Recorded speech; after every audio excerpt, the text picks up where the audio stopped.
You're going to start by laying out and cutting the panels. There's a link to an article in the description if you're interested in using this diagram.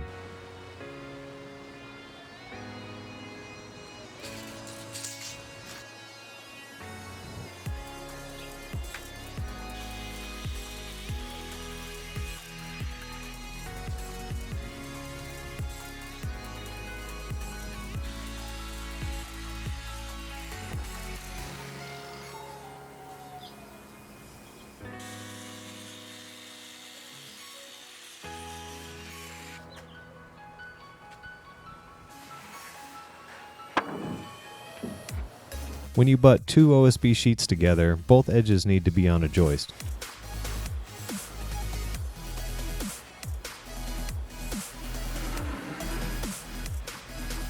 The adhesive is optional, but it'll help lock the floor down even more.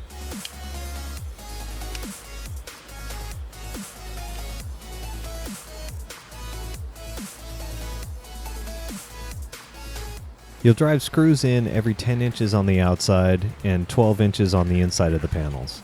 So I used tongue and groove OSB and thought I could treat it similar to regular sheet goods. I was wrong. That's a straight up rookie mistake. A regular sheet of OSB isn't actually 4 feet by 8 feet. It's a little bit shorter than that. The amount that you lose with that is kind of marginal. But with the width of the tongue and groove, it's 47 5/8 inch. That means you're losing 3/8 of an inch. So with the 3 panels, you're going to lose at least 3/4 of an inch. So here's a tip if you don't want to do what I just did and cut all your panels and then come up short at the end. If you're making this project, only cut and lay down your first 2 layers of sheets. From there you can measure the last cut.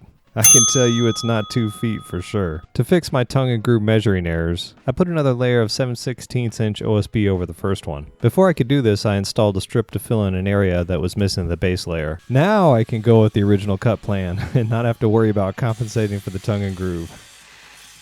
To install these new sheets, I flipped the orientation so that the full sheet started on the other side.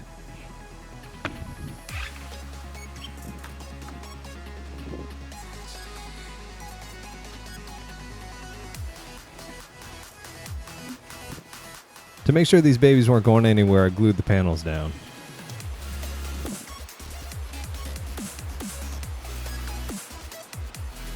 This probably would have been fine if I had just screwed it into the bottom layer of the OSB. But I used longer screws every 10 inches on the rim joists and also in the corners of the panels.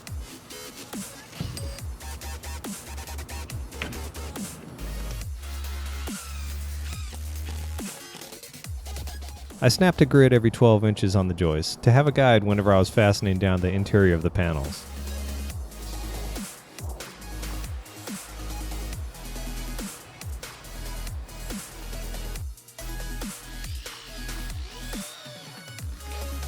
Well, I'd like to thank you for watching part 3 of our shed build. Barta's Adopt-A-Shop Helper cameo is next. If you want to see what's going on behind the scenes, there's social media links in the description. Get out there and make something, and we'll see you next time.